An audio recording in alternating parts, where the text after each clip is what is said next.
예수께서 무리를 보시고 산에 올라가 앉으시니 제자들이 나아온지라 입을 열어 가르쳐 이르시되 심령이 가난한 자는 복이 있나니 천국이 그들의 것이며 애통하는 자는 복이 있나니 그들이 위로를 받을 것이며 온유한 자는 복이 있나니 그들이 땅을 기업으로 받을 것이며 의에 줄이고 목마른 자는 복이 있나니 그들이 배부를 것이며 긍휼히 여기는 자는 복이 있나니 그들이 긍휼히 여김을 받을 것이며 마음이 청결한 자는 복이 있나니 그들이 하나님을 볼 것이며 화평하게 하는 자는 복이 있나니 그들이 하나님의 아들이라 일컬음을 받을 것이며 의를 위하여 박해를 받는 자는 복이 있나니 천국이 그들의 것임이라.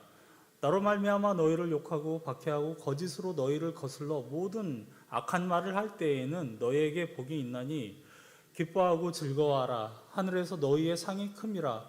너희 전에 있던 선지자들도 이같이 박해하였느니라. 다 같이 너희는 세상의 소금이니 소금이 만일 그 맛을 잃으면 무엇으로 짜게 하리요. 후에는 아무 쓸데없어 다만 밖에 버려져 사람에게 밟힐 뿐이니라.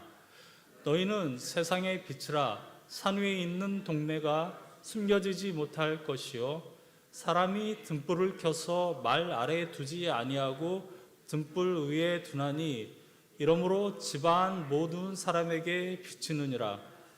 이같이 너희 빛이 사람 앞에 비치게 하여 그들로 너희 착한 행실을 보고 하늘에 계신 너희 아버지께 영광을 돌리게 하라. 아멘.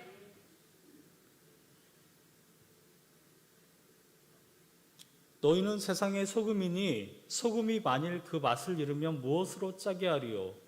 후에는 아무 쓸데없어 다만 밖에 버려져 사람에게 밟힐 뿐이니라. 너희는 세상의 빛이라. 산 위에 있는 동네가 숨겨지지 못할 것이요. 네. 오늘 마태복음 5장 1절에서 16절까지 읽었는데요. 이 마태복음 5장에서 7절까지는 여러분도 많이 아마 들어보셨을 겁니다. 산상설교 혹은 산상수훈이라고 하죠. 그러니까 예수님께서 설교하신 산에 올라가서 설교하셨다라고 해서 산상설교, 산상수훈이라고도 말해집니다. 마태복음은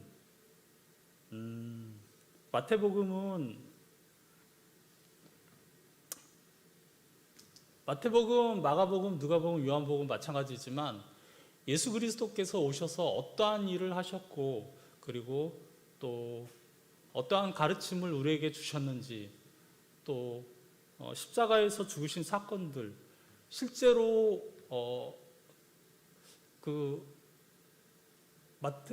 예수님의 제자들이라든가 혹은 예수님에 대해서 그러니까 실제로 자기가 그 당시에 예수님에 대한 여러 가지 자료들을 모아서 그렇게 쓰여진 그런 복음서입니다.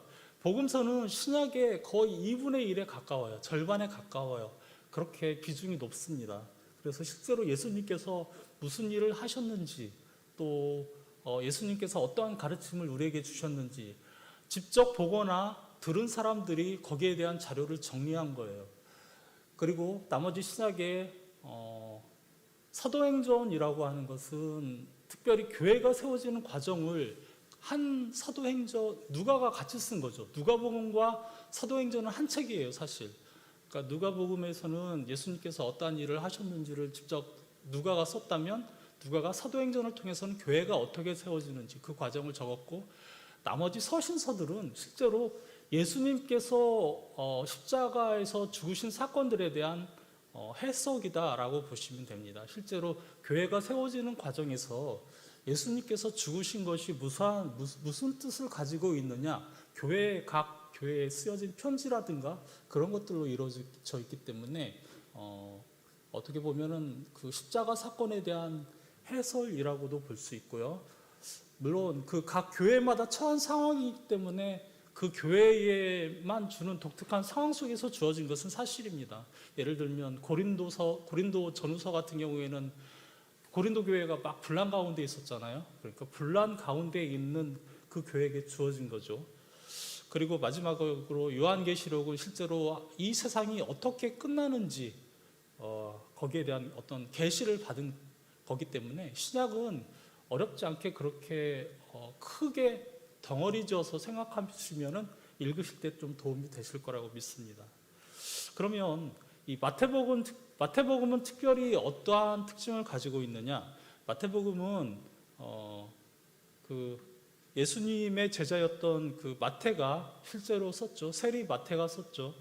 그런데 특별히 누구를 대상으로 쓰여졌냐면은 당시에 이스라엘 사람들, 유대인이라고 하죠. 그러니까 실제로 구약에서 이스라엘 백성의 그 후손이었던 이스라엘 유대인들을 대상으로 쓰여진 책입니다. 실제로 왕으로 오신 예수님. 왜냐하면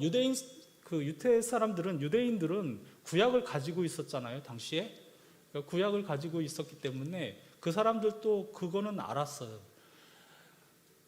아브라함과 다윗의 후손 중에서 메시아가 올 거다라는 사실은 계속 듣고 있었거든요. 유대 사람들도, 유태인들도.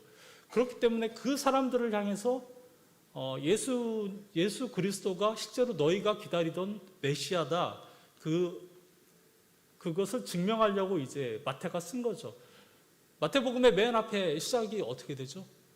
맨 앞에 마태복음을 보면은 족보로 시작을 하죠. 그 얘기는 무슨 얘기냐면은 이제 족보를 통해서 실제로 증명이 되는 그러한 존재가 바로 예수 그리스도다. 아브라함과 다윗의 후손으로 메시아가 온다고 했는데 실제로 예수 그리스도의 그 족보가 쭉 따라서 보면은 실제로 아브라함과 다윗의 후손이다. 그것을 증명하기 위해서 마태복음 맨 앞에 이 족보를 딱 써놓은 거죠. 이제 마태복음의 주제는 실제로 그렇게 왕으로 오신 예수 그리스도를 강조하는 거고요. 구조는 어떻게 되어 있냐면은 이제 마태복음을 크게 보시면은 5등분을 하시면 됩니다.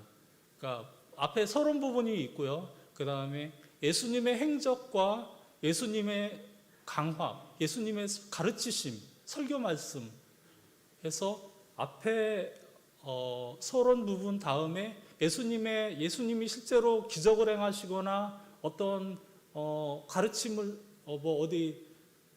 귀신을 쫓아내시거나 이러한 여러 가지 병을 고치시거나 여러 가지 이런 행적들이 있을 거 아닙니까?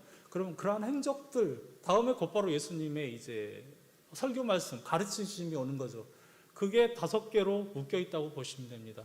그렇게 실제로 예수님의 사역, 예수님의 설교, 예수님의 사역, 예수님의 설교 이 5개가 이렇게 묶여 있는 거예요. 그러니까 이제 실제로 오늘 같은 마태복음 5장에 같은 경우에도 실제로 앞에서 예수님께서 4장에 3, 4장에 보면은 이제 예수님께서 실제로 이제 세례를 받으시고 예수님께서 천국 복음을 전파하시는 그런 부분이 있죠. 그 다음에 곧바로 이제 예수님의 설교 말씀이 5장에서 시작되는 겁니다. 그러니까 마태복음의 첫 번째 예수님의 가르치심 이것이 이제 산상설교라고 보시면 됩니다. 그 5장에서 7장까지가 산상설교죠. 이제 그러면 이 산상설교 5장에서 7장까지만 본다면, 그 중에서 5장에서 7장까지만 본다면 산상설교는 또 어떻게 짜여져 있고 주제가 뭐냐? 산상설교의 주제는 천국 백성들, 하나님의 백성들이 누구고 어떻게 살아야 하는가라는 것을 얘기하고 있는 겁니다. 마태복음 5장에서 7장까지가.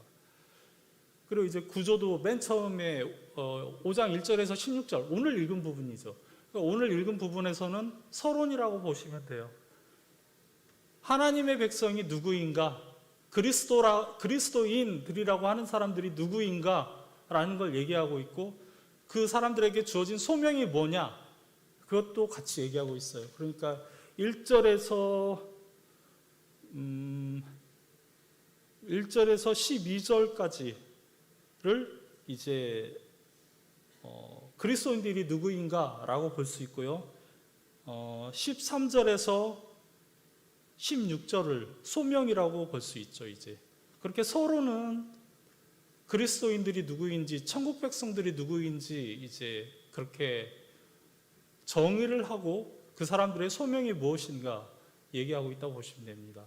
본론은 5장 17절에서 7장 12절까지인데요. 그 부분에서는 그 천국 하나님의 백성들, 그 천국 백성들이 이 세상에서 어떻게 살 것인가, 그것을 어떻게 살아야 하는가라는 문제를 다루고 있습니다. 쉽게 말하면은 여기서는 십계명의 정신대로 사는 사람들 살아야 된다 얘기를 하고 있는 거죠. 그런데 구약에서 받은 십계명을 그냥 문자적으로 지키는 것이 아니라 예수님께서 말씀하시죠. 진짜 십계명을 하나님께서 주실 때 왜 주셨냐? 그것은 그냥 문자적으로 행동으로만 지키라는 게 아니라 마음으로 지켜라 라고 십계명을 하나하나씩 풀어주세요.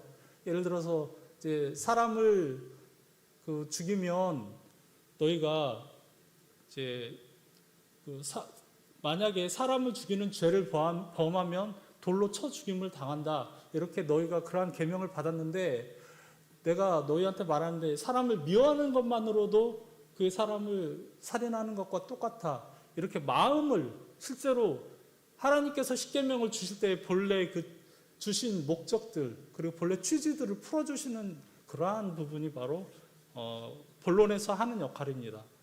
결론으로는 이제 경고와 적용을 하죠. 7장 13절에서 7장 29절까지 그렇게 보시면 됩니다. 길게 얘기했는데 산상수훈이 5장에서 7장까지인데 그것은 한마디로 하나님의 백성이 어떠한 사람들이고 그 소명은 무엇이고 어떻게 살아야 하는지를 정의했다. 특별히 하나님께서 주신 십계명, 구약에서 주신 십계명을 예수님께서 풀어주심으로써 5장에서 7장까지를 설교를 그렇게 하셨다라고 정리를 하시면 됩니다. 그러면 이제 우리가 오늘 보려고 하는 부분에 대해서 조금 같이 보겠습니다.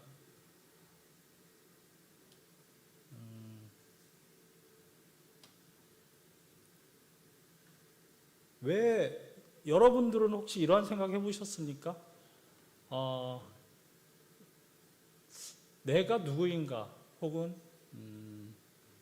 나의 정체성에 대해서 그러니까 인간만이 할 수 있는 질문이에요. 이거는 사실 인간만이 할 수 있는 질문이에요. 내가 누구인가 라는 질문들. 나의 뿌리는 무엇인가?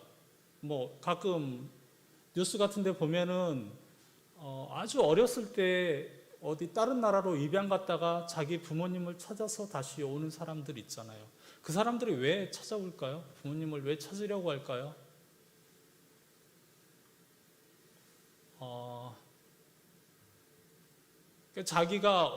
자기의 근본이 어디인지 알고 싶은 거죠. 사람에게는 그런 게 있는 거죠.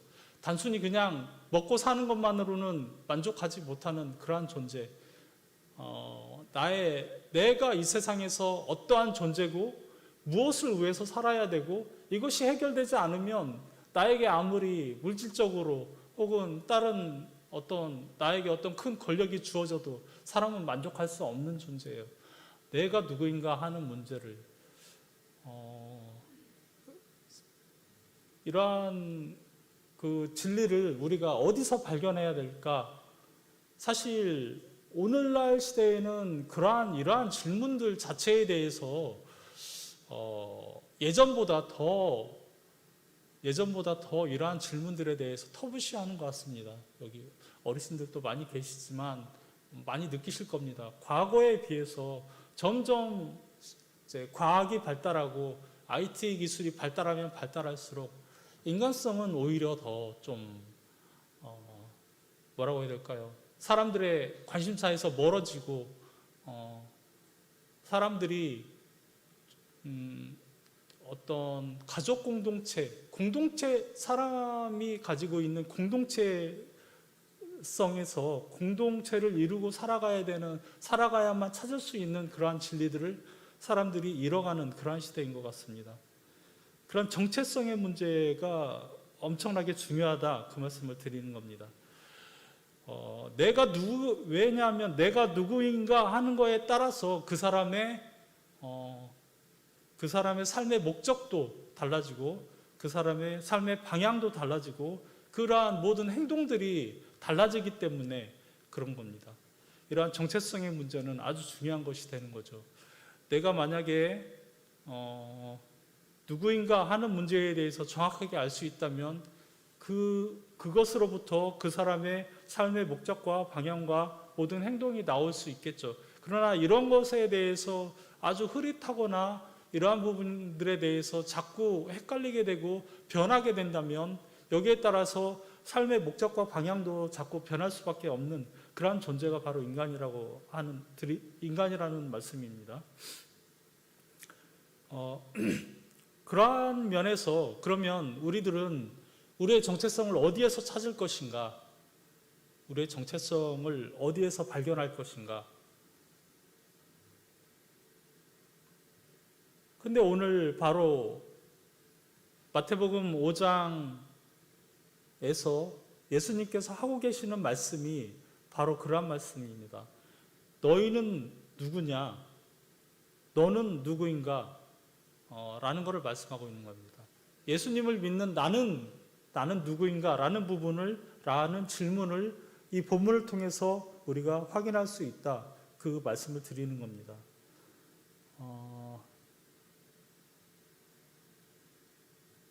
3절에 보면 심령이 가난한 자는 복이 있나니 천국이 그들의 것이며 라고 되어 있죠.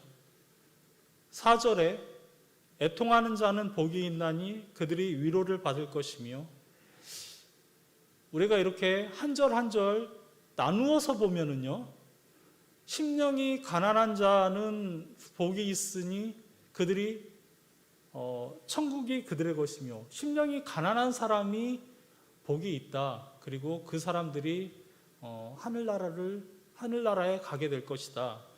또 애통하는 사람도 복이 있다. 그러한 사람들이 위로를 받고 하늘나라에 가게 될 것이다.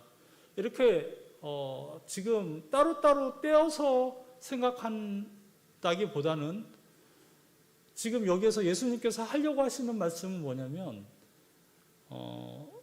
지금 8가지 복이죠. 3절에서부터 10절까지 이 내용이 8가지 따로따로 떨어진 어떠한 특징을 가진 다른 이러한 존재들이 지금 복이 있다는 말씀을 하시려는 것이 아니라 예수님을 믿고 예수님 안에서 행복을 추구하는 사람들, 하나님의 백성들의 특징이 지금 8가지로 나타난다. 지금 이렇게 이해하시는 게 오히려 맞습니다. 예수님이 지금 그 얘기를 하려고 하시는 거예요. 산상수훈 자체가 지금 그것을 목적으로 하고 있기 때문에.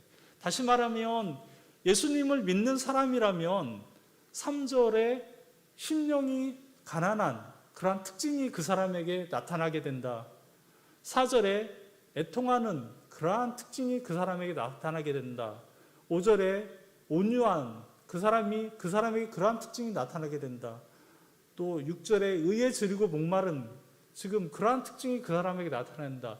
이거를 지금 하나로 이해를 하셔야 된다. 그 말씀을 하고 있는 겁니다. 실제로 그러한 모델 자체가 예수님 자신이시고요. 우리는 예수님을 따르려고 예수님을 본받으려고 하는 지금 예수님을 본받아가는 그러한 존재이기 때문에 우리에게 그리스도인들에게 그러한 특징이 그대로 다 드러나야 된다. 지금 그 얘기를 하고 있는 겁니다.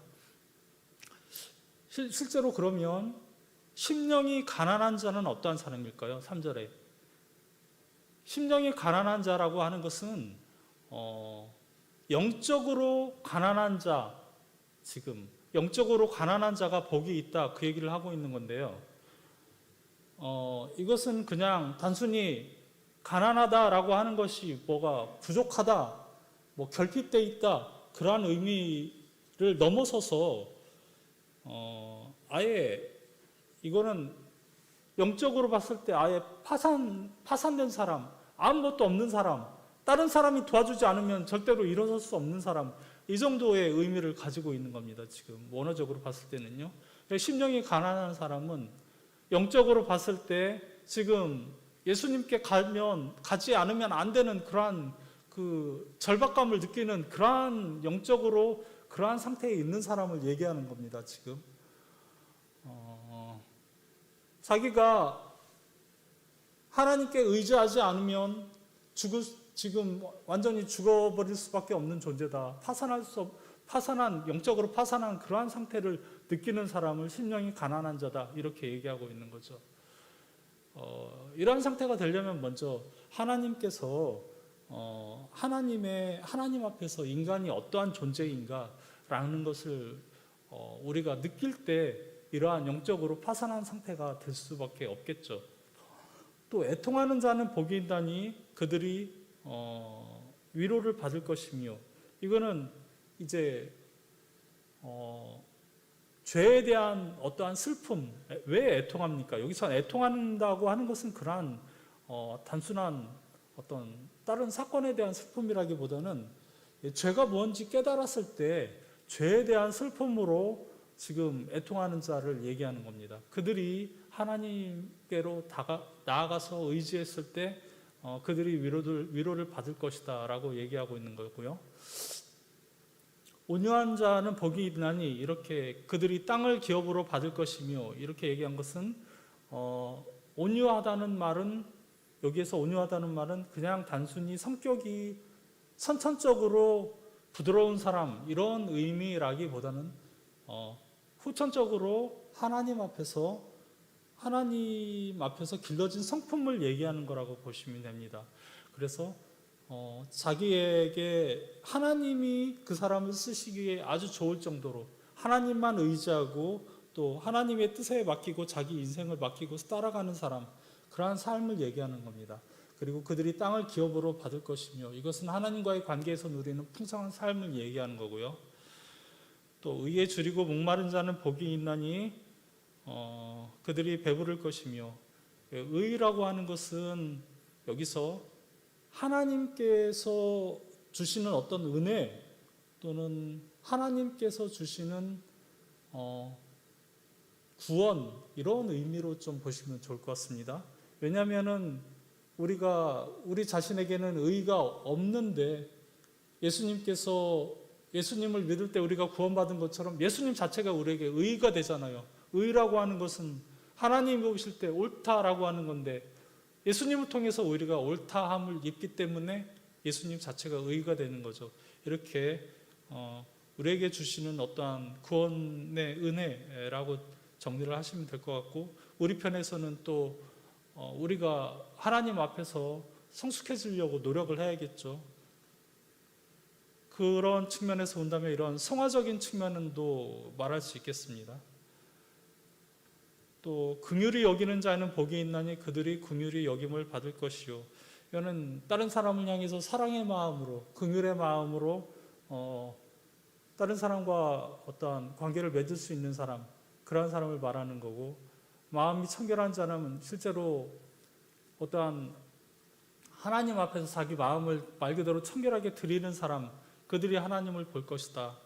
또 화평하게 하는 자는 말 그대로 우리가 하나님과 우리가 화평하게 되었기 때문에 또 다른 사람들과의 관계를 우리가 실제로 다른 사람들과의 관계도 화평하게 맺을 수 있는 거고요. 또 실제로 이것이 다른 사람이 하나님을 알 수 있도록 그렇게 인도하는 사람도 화평하게 하는 자라고 할 수 있겠죠. 예. 또 의를 위하여 박해를 받는 자는 복이 있나니 천국이 그들의 것임이라. 또 의를 위하여 박해를 받는다라는 말은, 이것은 사도 바울도 얘기했던 것처럼 너희가 구원을 받은 것은 너희가 이제 구원을 받은 것뿐만 아니라 박해를 받으려 함도 있다라고 말한 것처럼, 의를 우리가 예수님의 제자가 된 이상 이 세상에서 살다 보면 박해를 받지 않을 수가 없습니다. 그러한 면에서 박해를 받는 자는 복이 있다라고 이제 얘기를 하시는 거죠. 이렇게 우리가 실제로 3절에서 10절까지를 보면은 우리가 어떤 사람인지 3절에서부터 10절까지를 우리가 찾을 수 있어요. 그러니까 우리가 실제로 우리는 내가 누구인가라는 거에 대해서 여러 가지로 생각을 할 수가 있죠. 나는 한 가정의 가장일 수도 있고, 한 가정의 아들일 수도 있고, 딸일 수도 있고, 또 세상에서 맡은 역할이 있기 때문에 그러한 세상에서 주는 메시지를 내가 받을 수도 있습니다. 내가 누구인가라는 것을. 물론 그런 것들을 우리가 세상에서 내가 맡은 역할이나 세상에서 내가 해야 되는 일을 절대로 소홀히 한다는 건 아닌데, 내가 누구이고 내가 어디서 행복을 찾는 존재인가라는 것은 하나님 앞에서 성경을 통해서 우리가 분명히 이러한 점들을 찾아야 된다, 그 말씀을 드리는 겁니다. 또 그리고 그러면 내가 받은 소명이 무엇인가 하는 부분은 이제 13절부터 나와 있습니다. 너희는 세상의 소금이니 소금이 만일 그 맛을 잃으면 무엇으로 짜게 하리요. 세상의 소금이다라고 비유하신 것은 당시에는 소금이 부패를 방지하는 방부제로 쓰였기 때문에 세상이 타락하고 썩었다라는 것을 어느 정도 전제하고 하시는 말씀이거든요. 우리가 거기에 가서 할 역할이 분명히 있는 거죠. 세상이 썩지 않도록 우리가 해야 될 역할이 있다. 세상의 빛이다 라고 하시는 말씀도 세상이 어두우니까 거기 가서 빛을 비춰야 된다, 지금 그 얘기를 하고 계십니다. 그래서 16절의 마지막으로 이같이 너희 빛이 사람 앞에 비치게 하여 그들로 너희 착한 행실을 보고 하늘에 계신 너희 아버지께 영광을 돌리게 하라. 우리가 그러한 역할을 함으로써 하나님이 어떠한 분인지 드러나는 거죠. 그리고 그것이 바로 딴 것이 아니라 하나님께 영광이 되는 삶입니다.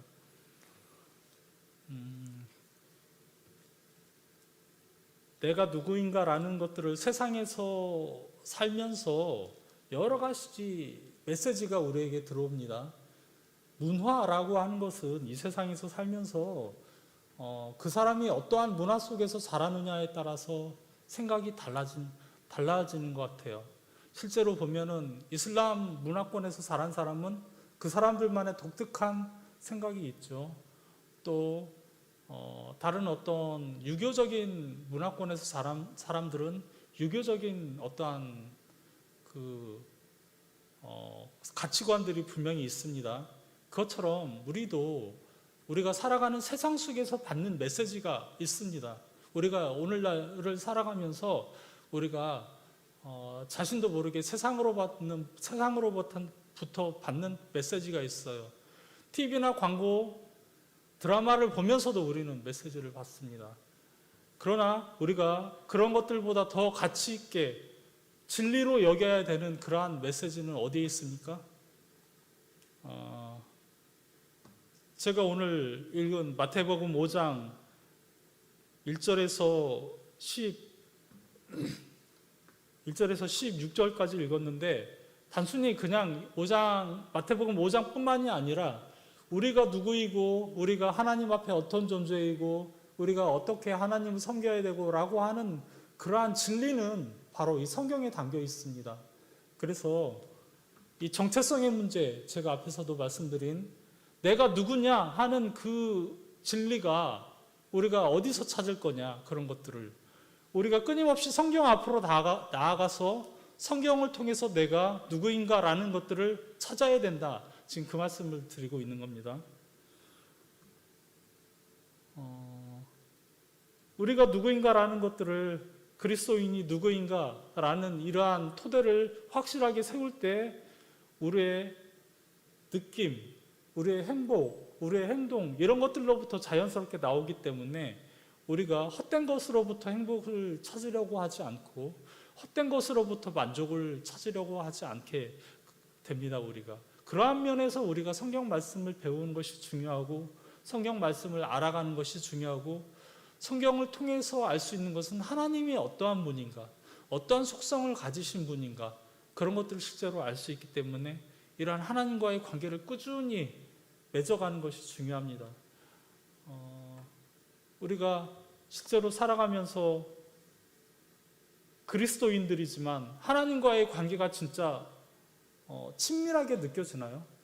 우리가 가족들하고는 그러한 관계가 맺어질 수 있어요. 우리 어머니, 아버지, 아들, 딸과 그러한 관계가 실제로 느껴집니다. 그러나 우리가 하나님과의 관계에 있어서 그러한 관계가 느껴지시나요? 그것은 우리가 성경 앞으로 나아가서 성경을 읽고 묵상하고 기도를 통해서 하나님과 교제를 나눌 때 우리가 그런 것들을 끊임없이 맺어질 수 있는 거지. 우리가 비록 하나님께서 우리를 구원하셔서 우리가 어떠한 구원의 확실한 보장을 받았다라고 해도 하나님과의 관계 맺음은 사실 우리의 노력이 반드시 필요한 부분이거든요. 하나님과의 그 친밀한 관계를 느끼는 것은 그러한 면에서 우리에게 바로 기도가 필요한 부분이고 말씀에 대한 공부가 필요한 부분이고 그러한 부분이라고 보시면 되겠습니다. 마태복음 5장 이 1절에서 16절 오늘 읽은 부분뿐만 아니라 그리스도인들이 누구인가 하는 부분에 있어서 성경은 끊임없이 얘기하고 있습니다. 그리스도인들은 죄인이었는데 예수 그리스도를 통해서 구원받은 자다. 그리고 실제로 어떻게 살아야 한다라는 부분은 성경에서 계속 얘기하고 있습니다. 우리가 살아가면서 실제로 이러한 답을 성경을 읽을 때 개인적으로 말씀하시는 하나님을 찾으시면서 이러한 부분들을 찾아가시고 또 삶에서 힘들고 어려운 일이 있을 때 성경을 통해서 이러한 것들을 찾아서 내가 누구인지 다시 한번 깨닫고 어떻게 살아야 할지 다시 한번 다짐하시고 하나님 앞에서 기도하시는 한 분 한 분이 되기를 주님의 이름으로 축원합니다.